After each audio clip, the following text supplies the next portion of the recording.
Have you ever considered the difference between a locked and an unlocked four-wheel drive in an off-road situation? Well, as well as those two options, you really should consider a third option of having electronic traction control. Now, we've lined up a test here with 3 Toyota Prados. The first has open diffs, the second has factory electronic traction control, and the third vehicle has ARB air lockers fitted to it. To make this test fair, all 3 Prados are automatic, turbo diesel, and they all have the standard size tyres fitted to them. We've aired each tyre down so they're all running the same pressure, so there's no advantage of one vehicle over another. This vehicle has an open front diff and a limited slip diff on the rear, which doesn't really help too much in an off-road situation. 55 grand gets you a GXL.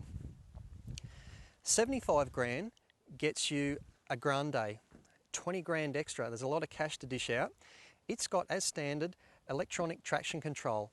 It actually works on the braking system. So as you're trying to drive and the system senses there's a loss of traction, it tries to brake individual wheels to send drive to the opposite side of the axle.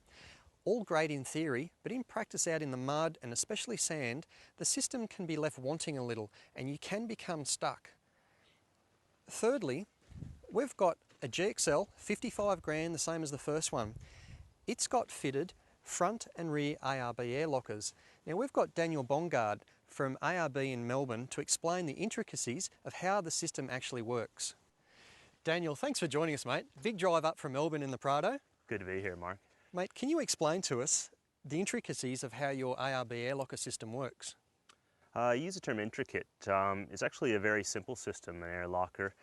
What we have is a replacement differential for the factory ones as you listed before that has essentially a mechanical deadlock inside that locks any axle movement between one wheel and the other, and thus preventing that situation where you have a spinning wheel.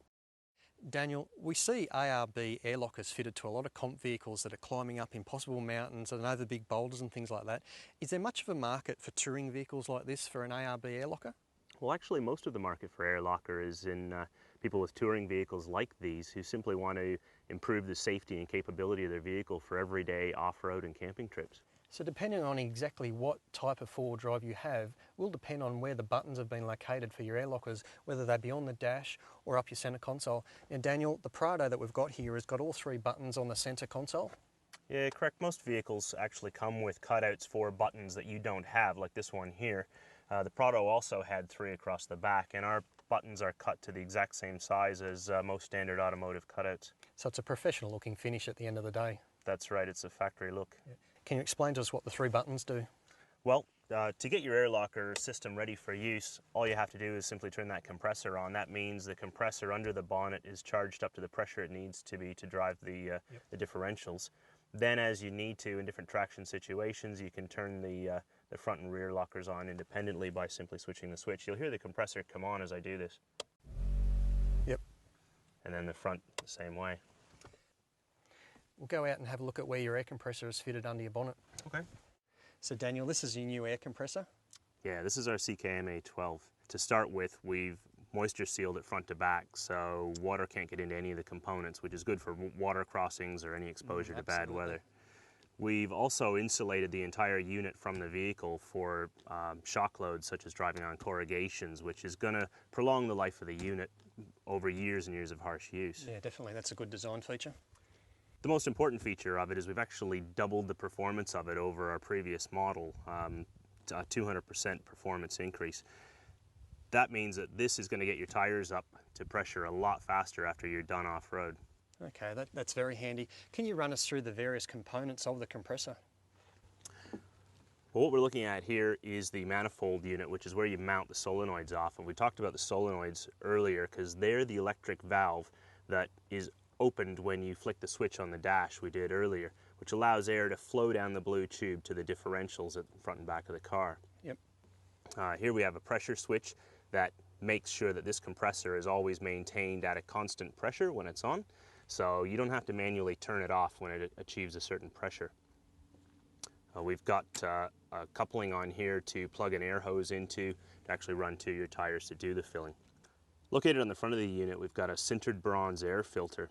Now that's easily washed if it gets dirty and is engineered to keep very, very fine particles such as bull dust out of the system itself, also going to prolong the life of the unit. We've also got an overpressure safety valve equipped into every unit, so that's going to keep it from overpressuring, say if you had a failure of a pressure switch or any sort of a kinking of the line. We've got all 3 cars lined up. We'll just see how the whole thing works and how much easier and safer it is to drive through obstacles. Not only will you save track wear and tear, as in you'll prevent the wear and tear of a track without wheel spinning with this vehicle, you'll also save on not damaging your vehicle, because with this twin locked ARB vehicle, you'll be able to crawl through at very, very slow speed, so you won't be damaging and hitting underbody components. So not only will you get through, but you'll get through safer.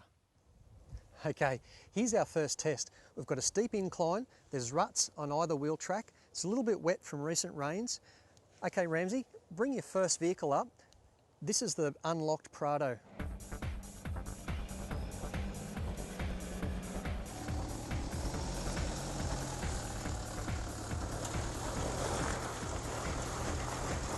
Okay, a few more revs, Ramsey, see what happens. Okay, hold him there, mate, just hold it there. Okay, what we've got happening here is the front left wheel and the back right wheel are spinning. They're not getting traction. So forward motion is lost. We're stuck. We can't do anything other than reverse out of the situation and either go around it, or if we did have a winch or something like that, you may get up. But we're actually digging the track up here, causing track damage. Okay, Ramsey, reverse him out and we'll bring up the electronic traction control equipped Prado.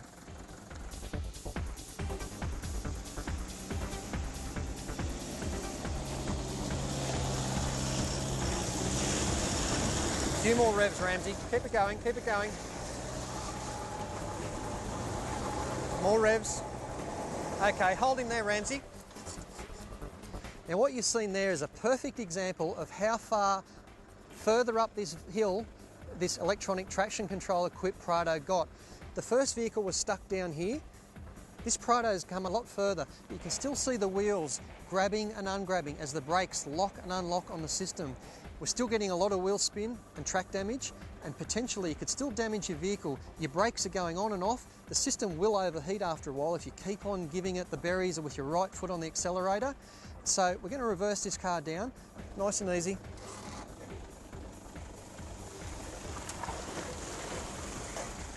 That shows you how slippery this is. Okay, Daniel, your go, mate. You've got to drive this hill exactly the same way Ramsey did. First gear, a little bit of momentum and low range. Give it a go.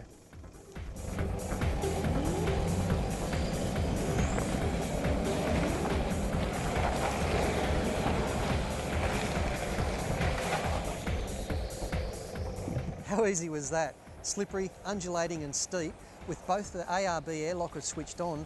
The Prado's crawled up here incredibly easy. What more could you want out of a four-wheel drive than that?